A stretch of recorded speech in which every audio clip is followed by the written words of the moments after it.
In point estimation, the value of an unknown parameter is estimated by using an estimate or a point. In case of interval estimation, the value of two statistics is computed on the basis of the random sample of observations, and we put forward an interval based on these two statistics with the hope that this interval will include the true value of the parameter with some pre-assigned probability. In the present lecture, first we shall discuss how one can find a confidence interval by using a pivotal quantity.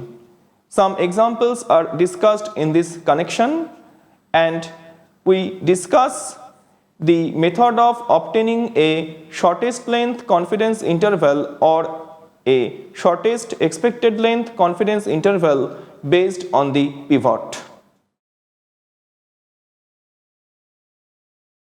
So far, we have discussed the point estimation of a parameter, or more precisely, point estimation of several real valued parametric functions.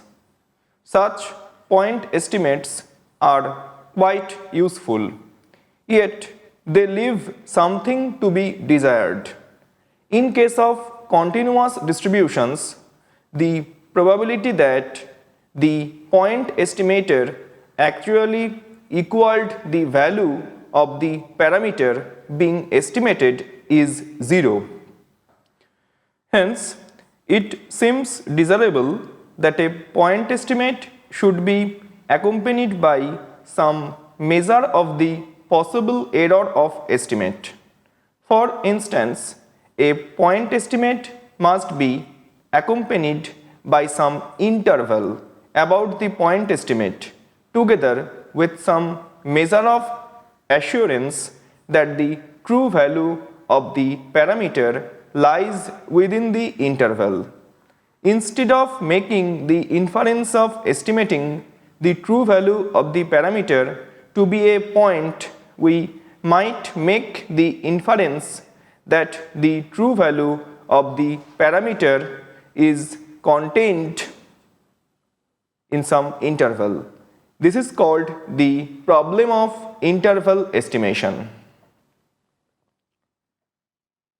Let x1, x2 up to xn be a random sample from a population with PMF or PDF f theta x, where theta belongs to script theta, which is a subset of the real line, is the unknown parameter. Let capital T1 and T2 be two statistics satisfying T1 less than equals to T2, for which probability under theta T1 less than equals to theta less than equals to T2 is equals to 1 minus alpha, where alpha belongs to 0, 1 open interval, does not depend on theta for all theta. Thus, the interval T1, T2 will include the parameter theta with probability 1 minus alpha. This means that if a large number of random samples of same size be taken and the intervals as mentioned above be determined on the basis of this sample, the 100 into 1 minus alpha % of these intervals will include the true value of the parameter theta. The random interval T1, T2 is called a 100 into 1 minus alpha % confidence interval for theta. The quantity 1 minus alpha is called the confidence level, and T1 and T2 are called the lower and upper confidence limits, respectively, for theta. Let us consider an example. Let x1, x2, xn be a random sample of size n drawn from normal population with mean mu and variance 1. Now we know that x bar, which is the sample mean, follows normal mu comma 1 by n.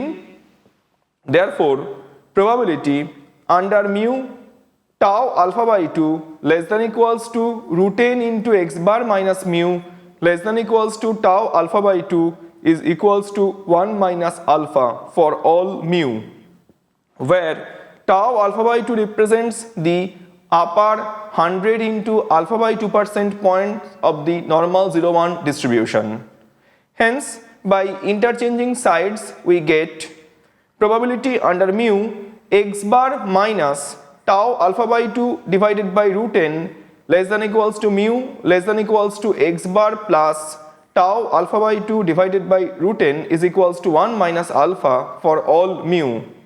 Hence, x bar minus tau alpha by 2 divided by root n comma x bar plus tau alpha by 2 divided by root n is a 100 into 1 minus alpha % confidence interval of theta. Here it is to be noted that small x bar denotes the observed value of capital X bar obtained from the sample.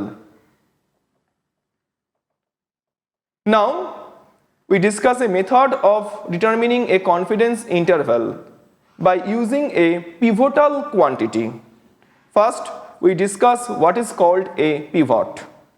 Let x1, x2, xn be a random sample from a population with PMF or PDF f theta x. Here the whole sample is represented by a vector x. Let q x comma theta be a real valued function of x and theta q is called a pivot if its distribution is completely known under theta belongs to script theta. That is, q has a distribution that does not depend on the unknown parameter theta. Since the distribution of q is independent of theta, we can find two numbers, small q1 and small q2, such that small q1 less than q2.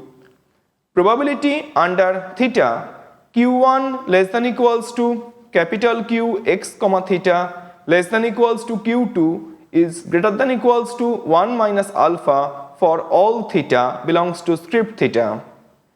It is equivalent to probability under theta t1x less than equals to theta less than equals to t2x is greater than equals to 1 minus alpha for all theta. Hence, t1x comma t2x is a confidence interval for theta at confidence level 1 minus alpha. Now we discuss the concept of shortest confidence interval based on a pivot. For any fixed 1 minus alpha, there are many possible pairs of numbers q1 and q2. Probability under theta small q1 less than capital Q less than q2 is equals to or greater than equals to 1 minus alpha. Different pairs of q1 and q2 will produce different t1 and t2. We should want to select the pair of q1 and q2 that will make t1 and t2 close together in some sense. For instance, if t2x minus t1x, which is the length of the confidence interval, is not random, then we might select that pair of q1 and q2 that makes the length of the interval smallest. Or if the length of the confidence interval is random, then we might select that pair q1 and q2 that makes the average length or the expected length of the interval smallest. Thus, a shortest length confidence interval is the confidence interval for which T2x minus T1x is minimized and a shortest expected length confidence interval, which is abbreviated as SELCI, is the confidence interval for which expectation under theta T2x minus T1x is minimized for all theta belongs to script theta. To clear the concept, let us discuss some examples. In our first example, we consider a random sample x1, x2, xn of size n from normal mu, 1 population. To find the shortest length confidence interval for mu, we use the pivot q x, mu is equals to root n x bar minus mu, and we know that root n x bar minus mu follows normal 0, 1 for any mu. Hence, it is possible to find small q1 and small q2 such that probability under mu small q1 less than equals to root n into x bar minus mu less than equals to small q2 is equals to 1 minus alpha. After some algebraic manipulations, we get probability under mu capital X bar minus small q1 by root n less than equals to mu less than equals to capital X bar plus small q2 by root n is equals to 1 minus alpha. Therefore, T1x is equals to x bar minus small q1 by root n and T2x is equals to x bar plus q2 by root n. Hence, the length of the interval is given by T2x minus T1x, which is equals to q2 minus q1 into 1 by root n. It is not a random variable. So, our objective is to minimize q2 minus q1 subject to the condition probability under q1, probability under mu, q1 less than equals to capital Z less than equals to q2 is equals to 1 minus alpha, where Z is a standard normal variable. Let us define a function psi of q1 and q2, which is equals to q2 minus q1 plus lambda times capital F Z q2 minus capital F Z q1 minus 1 minus alpha. Here lambda denotes the Lagrangian multiplier and capital Fz denotes the CDF of capital Z. Hence, by differentiating psi with respect to q1 and q2, we get the following set of equations, and solving for 0 gives us the shortest length confidence interval. Note that the partial derivative of psi with respect to q1 is equals to 0 implies minus 1 minus lambda into small fz q1 is equals to 0. Here small fz represents the PDF of z. Also, the derivative of psi with respect to q2 is equals to 0 implies 1 plus lambda into small fz q2 equals to 0. From these two equations we get small fz q1 is equals to small fz q2. By symmetry of the normal distribution, we get small q2 is equals to minus of small q1, and hence small q2 is equals to tau alpha by 2, where tau alpha by 2 denotes the upper 100 into alpha by 2% point of normal 0-1 distribution. Hence, the shortest length confidence interval for mu is given by the interval x bar minus tau alpha by 2 divided by root n, comma x bar plus tau alpha by 2 divided by root n. Here x bar denotes the observed value of capital X bar obtained from the random sample. We consider our second example. Let x1, x2, xn be a random sample of size n from normal mu, sigma square population, where mu and sigma are both unknown. To find shortest length confidence interval for mu, here we use the pivot capital Q x, mu is equals to root n into x bar minus mu whole divided by s, where s denotes the sample standard deviation, which is equals to root over 1 by n minus 1 summation over I from 1 to n xi minus x bar whole square. Now we know that capital Q follows student t distribution with n minus 1 degrees of freedom for any mu, sigma. So it is possible to find two quantities small q1 and small q2 such that probability under mu, sigma small q1 less than equals to root n x bar minus mu divided by s less than equals to small q2 is equals to 1 minus alpha. After some algebraic manipulations, we get probability under mu sigma x bar minus q1 into s divided by root n less than equals to mu less than equals to x bar plus q2 into s divided by root n is equals to 1 minus alpha.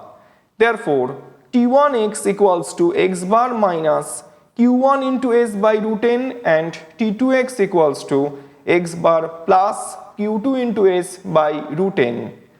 Hence, the length of the interval is given by t2x minus t1x, which is equals to q2 minus q1 into s by root n. Since s is a random variable, the length is also a random variable. Here actually we minimize the expected length of the interval, which is actually a function of q2 minus q1, and it is independent of mu. So our objective is to minimize q2 minus q1 subject to probability under mu sigma q1 less than equals to tn minus 1 less than equals to q2 is equals to 1 minus alpha. Here, as in the previous case, we define the Lagrangian function as follows. Psi q1 q2 is equals to q2 minus q1 plus lambda times capital F q2 minus capital F q1 minus 1 minus alpha. Here capital F represents the CDF of Tn minus 1 distribution.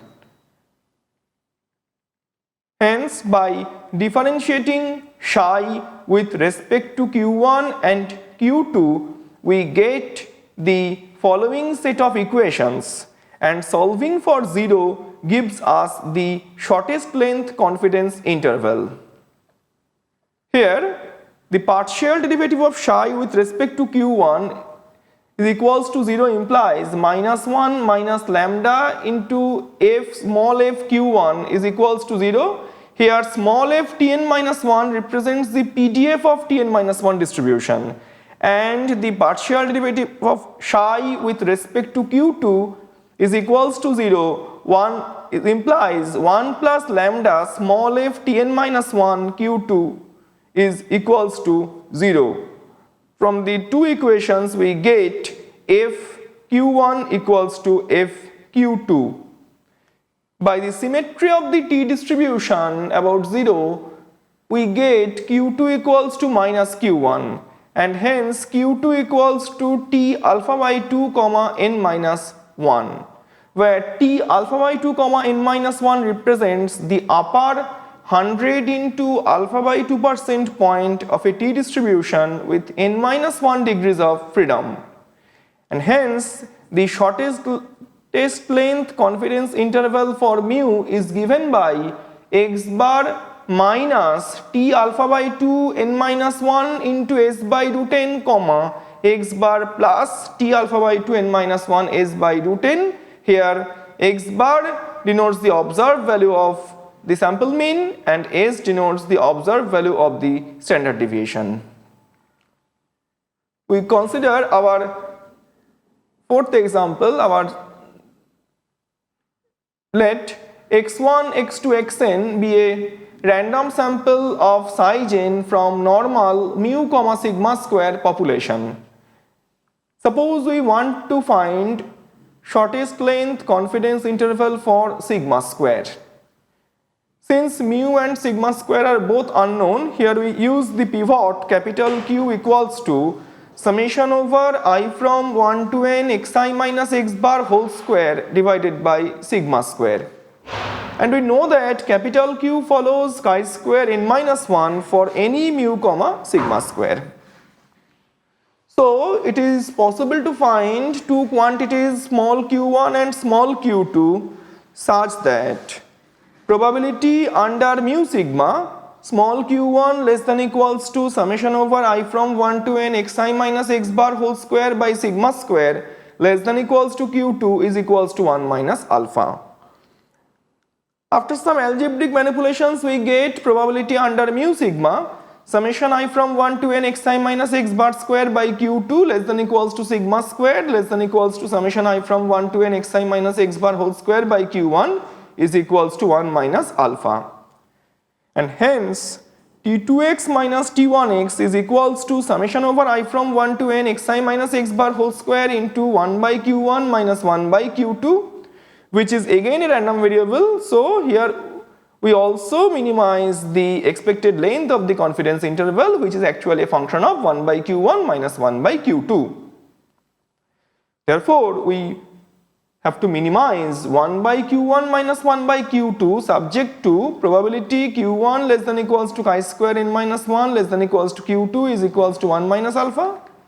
As in the previous case, here we define the function psi, which is equals to 1 by q1 minus 1 by q2 plus lambda times capital F q2 minus capital F q1 minus 1 minus alpha. Here capital F represents the CDF of a chi-square distribution with n minus 1 degrees of freedom. Hence, by differentiating psi with respect to q1 and q2, we get the following set of equations, and solving for 0 gives us the shortest length confidence interval. The partial derivative of psi with respect to q1 is equals to 0 implies minus 1 by q1 square minus lambda into small f q1 is equals to 0, where small f chi square n minus 1 q1 represents the PDF of the chi-square distribution with n minus 1 degrees of freedom. And the partial derivative of psi with respect to q2 is equals to 0 implies 1 by q2 square plus lambda small f q2 equals to 0. Solving the two equations simultaneously, we get small q1 square into small f q1 is equals to small q2 square into small f q2, which is equals to e to the power minus q1 by 2 into q1 to the power n plus 1 by 2 is equals to e to the power minus q2 by 2 q2 to the power n plus 1 by 2. From this equation we can solve q1 and q2. We consider our next example.